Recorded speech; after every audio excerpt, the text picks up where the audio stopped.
Let some of that fresh, smoky air into the shop.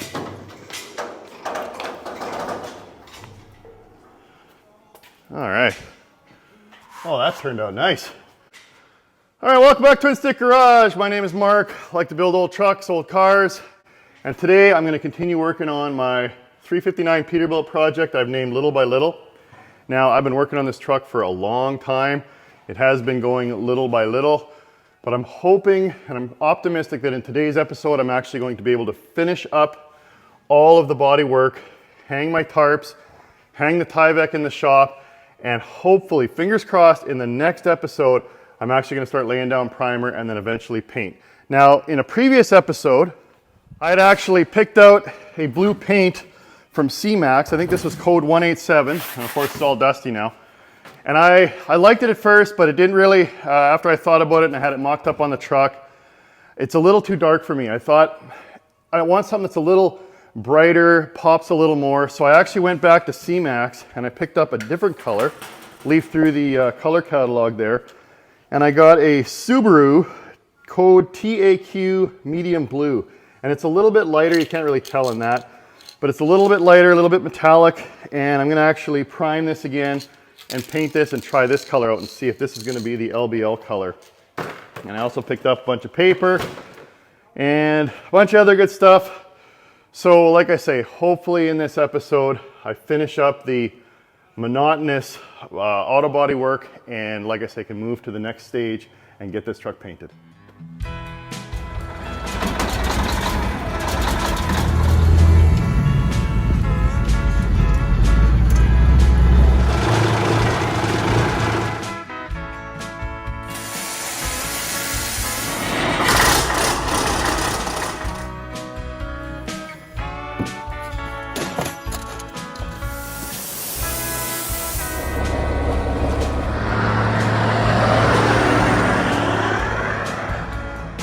So I actually painted this. I came out here, I've been working on this truck occasionally in the odd evening and just kind of trying to pick away at it because it's so time intensive to go around all the hucks and get all the little nooks and crannies.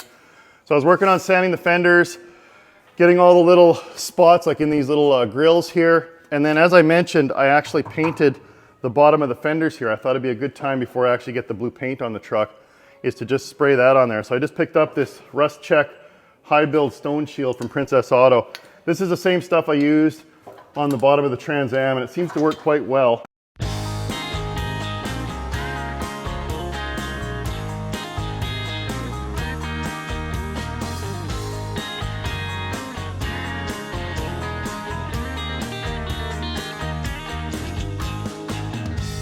And it actually turned out really nice. I'm happy with that. So that part is done. I just thought it made more sense to paint it before I get the nice blue paint on the truck. So that's cool. What do I still need to do? Well, I guess first up, I'll clean this off and throw it on the gravel and prime it. And that way I can kind of paint it through the episode, this new color here, this new Subi color. And we'll see how that turns out. And what else do I still need to do? I still need to do a bunch of scuffing, sanding, but I'm gonna try and make this video, this episode a little more interesting. I'm gonna sprinkle in the odd On the Hunt clip that I've got that I never put in previous On the Hunt episodes. And yeah, hope you enjoy it. So I'll get rolling here and wipe this down and prime it. All right, so I picked up a new little sprayer off of Amazon and I'm actually going to be using this obviously to spray the truck and then wipe it down. Now I use this wax and grease remover on the truck, but it should work to get rid of all the dust on here as well. So we'll pour a bunch in here and pump it up.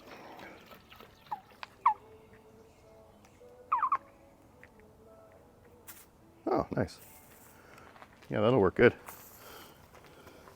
Oh, this is slick. There, something like that. Now, I'm gonna throw some primer on it, as I mentioned, and you're probably wondering, well, why is he throwing primer on it? It's already got paint. I could probably just paint over it, and I could, obviously, but I'm trying to recreate. Obviously, the truck's going to have gray primer first, and then that new blue color is going to go over top of the gray, and I want to make sure that it's going to be a good representation of the end result of what the truck's going to be. If I painted that new Subaru paint over this, because it's a darker blue underneath, it may change what the end result's gonna be. So I'm gonna try and, like I say, recreate it. Now, whenever you're painting, even if you're outside, you wanna make sure you take care of your lungs. So get yourself some organic vapor cartridges before you ever start spraying paint, even spray bombs. It's a good idea. You don't want this stuff in your lungs.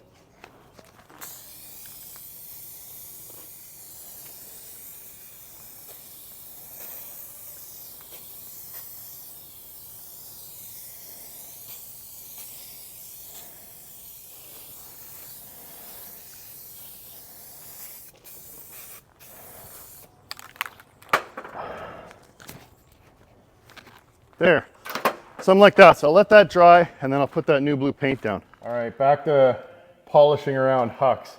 But the way I look at it is with every one that I polish around, that's one less huck I still need to do. And like I've said before, brass wire wheels, that is the ticket.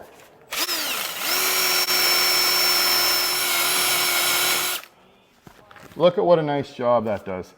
It's just, that's the money. So while I continue to grind away on what's still remaining, enjoy this.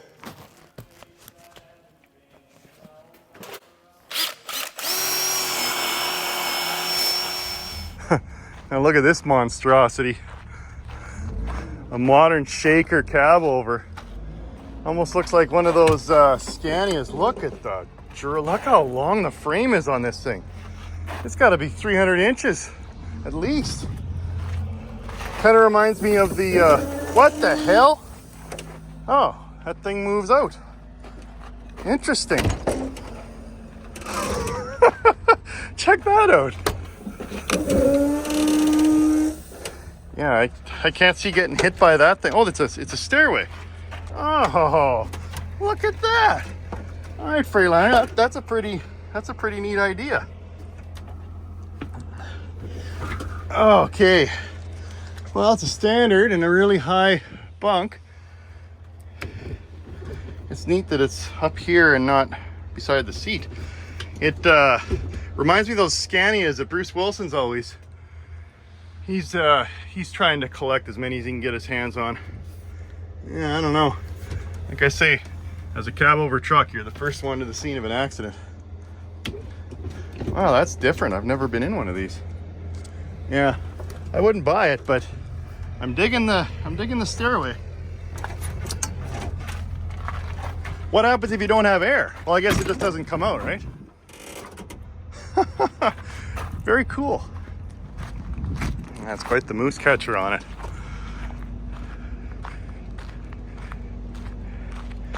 Yeah, too much like a Scania for twin sticks. Bruce, you should buy it. So I was just giving her all the way with these guys, and what ended up happening was they busted loose. It's like a crimp that holds the stud here on the wire wheel, and now it just spins. So I thought I'd spark up the old Arc Captain and just give it a zap to hold it in place, because there's still a lot more hucks that need to be cleaned up.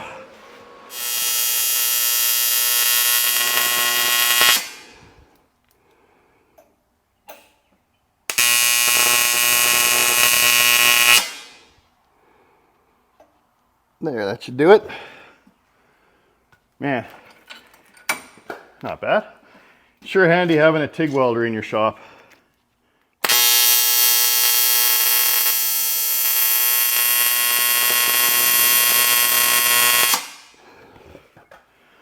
All right, back to work. Okay, so you obviously want to have a whole bunch of different shapes of wire brushes, because different ones are for different applications. So of course I use the round ones to go around all the huck rivets. But now I like using this little wheel because it gets in the nice tight spots. And what I find is obviously you can change the directions with it, but you want to have it spin inwards, so it's pulling the wire wheel in instead of pushing it away. But I mean, look how nice this cuts it.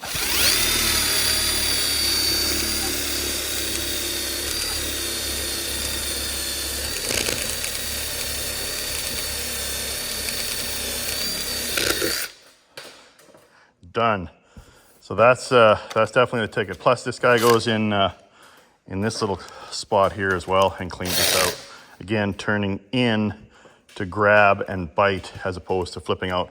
Plus the added benefit is you don't spray a bunch of stuff in your face.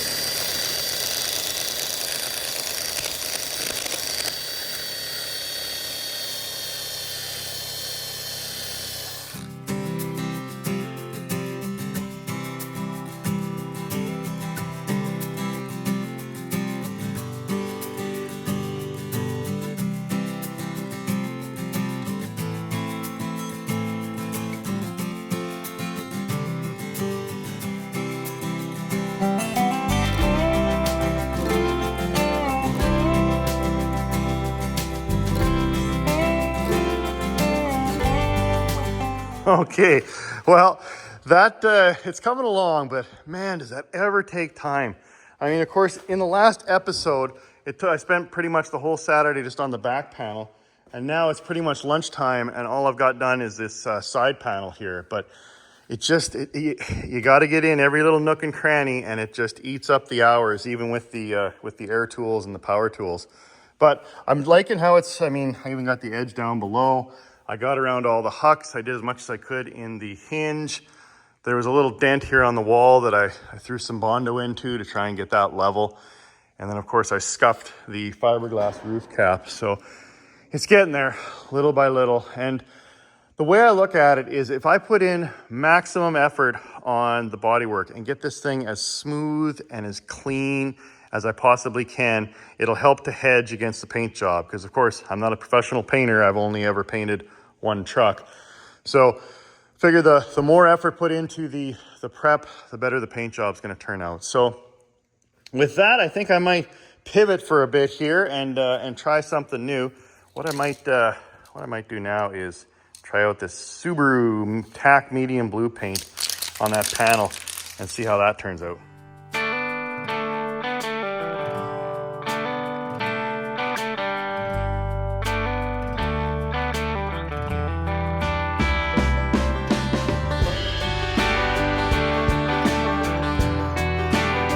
Let's take a look at this color here. Whoa. Yeah, it's hard to do a decent job with a spray bomb. Like I say, it's a little lighter, a little more metallic-y. I think that might just pop. Kind of going back to the old days of the hot rod boat sitting on the lake. That metallic blue. That's kind of what I'm going for. So. Let's see what it looks like. Let's see what it looks like on the truck. I don't know, this one. I like it. I mean, obviously it didn't turn out that shiny. Probably could have done a little more time between coats, but I don't know. What do you guys think? Is this the one? Well, maybe what I'll do is I'll see what it looks like on a truck out in the sun. There's like clear. Yeah, it's a nice color. I don't know, I guess I was just hoping for something. It seemed to pop a little more on the page. I don't know, I might have to head back to CMax and try something else. I mean, it's a lovely blue. It's almost like the Sovereign blue that was on the bunk, but the farther you get away from it, it just looks kind of plain. No, this just ain't it. I went in and had some lunch and came back, and it's too plain. Little by little, deserves something sexier than this. And I think I know what the problem is. So old TwinSticks is a little cautious of base clear. All I've ever painted is single stage. The main reason for that is because it's got the clear coat right in the paint, and you go around the truck and you wait 15 minutes and you go around again and you're done. But base clear is you've got to go completely around the truck with 2 coats of your base coat, and then you let that dry, and then you go all the way around the truck twice with clear coat. And just in the back of my mind, or my line of thinking with staying away from base clear, is with painting it 4 times, essentially, there's more opportunity for errors, for runs, for whatever. And I've always been kind of cautious of it, so I've been trying to stick to single stage. So when I was going through the color book there, I'm like, oh, that's a cool color. It's got some metallic flake in it. Can I get this in single stage? And he just kind of looks at me and he's like, yeah, no, that's base clear. And then, oh, how about this one? No, that's base clear too. So if I want to get that retro kind of 70s, not as crazy as the metallic that were in boats, of that era, but kind of that same little bit of flake, so you can kind of see it sparkle in the sunlight. If I want to get that, I think I'm just going to have to man up and do my first base clear project. So I guess that's the way it's going to be. Maybe I'll go get a base clear sample spray bombs, and next Saturday I'll try and do a cool base clear on that panel. So bit of a swing and a miss, but it could have been worse. I could have picked that whole color and painted the whole truck that, and then I would have really been disappointed.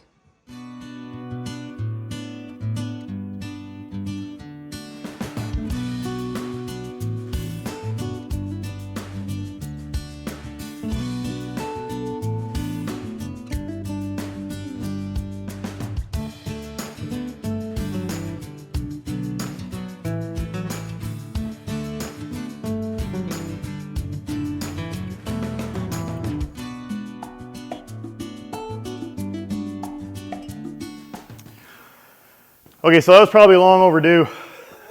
What was happening was when I sanded this, I noticed that Bondo dust was just wafting right into the bunk there. So I decided to seal it up with plastic. And then while I was at it, I sealed up the cab as well. Now the cab is still somewhat open because I need access to reach around to open the doors to be able to get in and out of the cab. So for now, I'll leave it like that. But at least the bunk's sealed up as I work my way around the front, because I'm going to be sanding all of this and going around all these hucks. Now my logic is to not put the plastic up, which in hindsight probably wasn't that smart. I was thinking though, I don't want to put the plastic up till I'm ready to paint because there'll be dust on it. But then at the end of the day, I can just use an air gun and blow the dust off. So in hindsight, I probably should have done that. So you're painting your Peterbilt at home or your Kenworth, seal up your bunk, because there's going to be so much Bondo dust in there already. And from all the work that I've been doing, it's going to take a lot of work to clean that out. But anyway, future episodes. So for now, what I'm going to do is keep working my way around the front here. I got to sand around all these hucks, sand all this, sand the Bondo, and then I'm still marking out spots that I can just feel are not are a low spot. So I'll come back and fill those in. So wash, rinse, repeat. But I mean, I'm getting closer.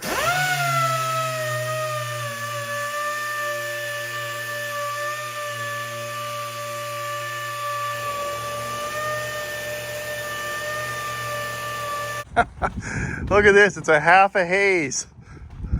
Oh, how cool is that? So it's a haze clipper because it's got the handle up top. Oh, that's awesome. Looks like an old Wild Rose plate from many years gone by.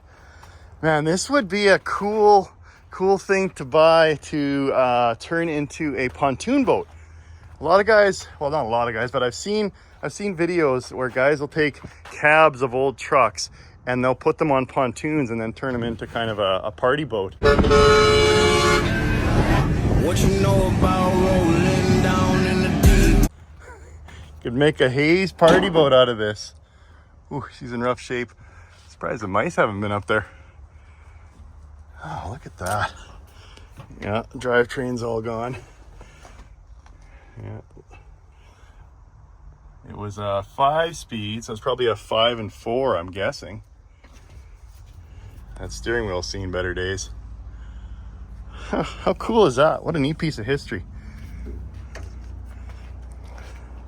Yeah, they just hacked off the frame rails, aluminum frame rails, just like the Duke. And the roll down back window that, of course, water would get in there and go down this back wall and then completely rot out the bottom. That's cool though. Roydon Contracting.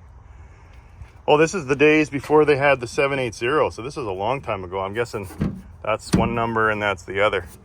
From Athabasca. Wagon wheels in the front. You sure don't see that too often anymore. Can you imagine this thing on a pontoon party boat? How cool that would be out on the water. I wonder what this mess would go for. Yeah, it's completely nothing left in it, just the leaf springs.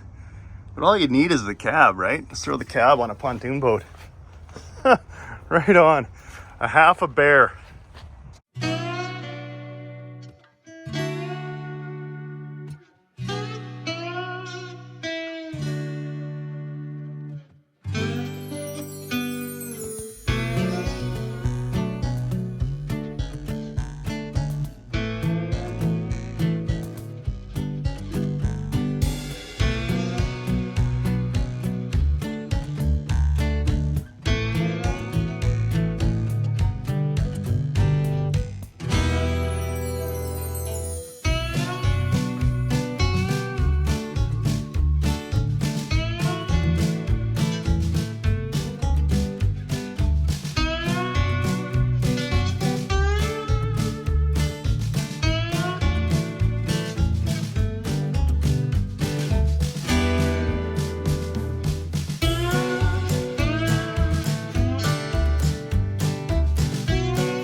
Well, once again,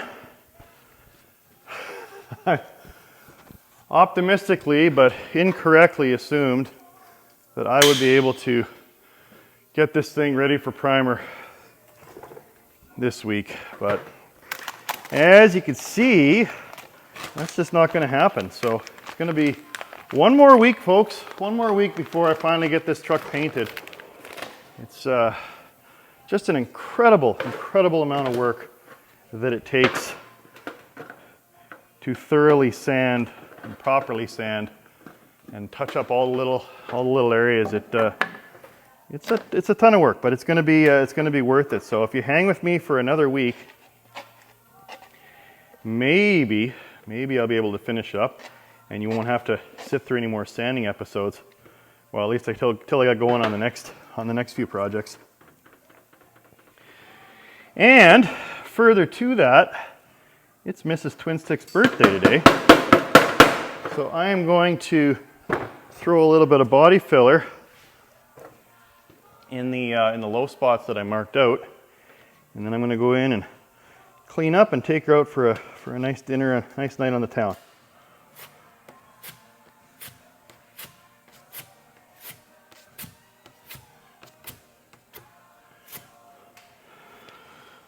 So with that, I'm going to wrap it up there. Hope you enjoyed the episode. Feel free to comment down below if you feel I did something right, or you want to criticize and suggest I did something wrong. I appreciate every comment, good, bad, or otherwise, and I read them all. And yeah, let me know what you think about that blue color. I don't know if I could be convinced that that's the one. I think it's going to have to be I'm just going to have to man up and go base clear and get something that's really cool. So hopefully, I'm going to stop committing, because every time I commit, I never seem to get there on getting this truck into primer. But we'll say hopefully in the next episode, I will be finished up, because there's not much now. I just got to finish the front of the bunk and the cowl and a little bit more on the hood, and then that should be a wrap. And then I can hang my Tyvek and my tarp and start throwing primer and paint on this thing. Man, it's been a long time coming. Took almost 100 Saturdays. That'd be kind of cool to paint it on the 100th episode. So, like I say, with that, I'm going to wrap it up there. Hope you enjoyed the episode.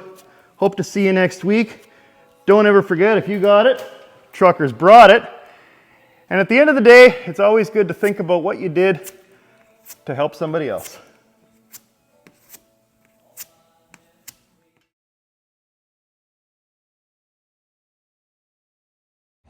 Oh, check it out. Big old Aerodyne, like my buddy Carmen's got.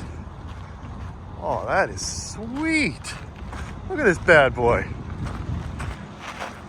A nice K100E, so it's got that cable shifter that I'm such a fan of, but it's got the big old Aerodyne bunk.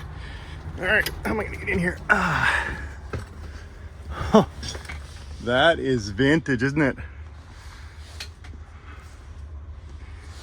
Yeah, these big Aerodyne double bunks on these cabovers make them ultra cool. Oh, this one must have new cables. Yeah, this one I could probably shift. Dallas, you can take lessons from this one. So that's how it is with new cables. And a little taller of a shifter, so you got a bit more leverage. Neat hood ornament, or dash ornament. Oh, this is sweet. Where's the key? Think it'll go? Oh, no, not enough. The get up and go must have got up and went. Another dead battery in a truck at Ritchie Brothers. That's never happened before. But still, it's a very sweet truck. Just looks so mean from the front with that raised bunk behind it.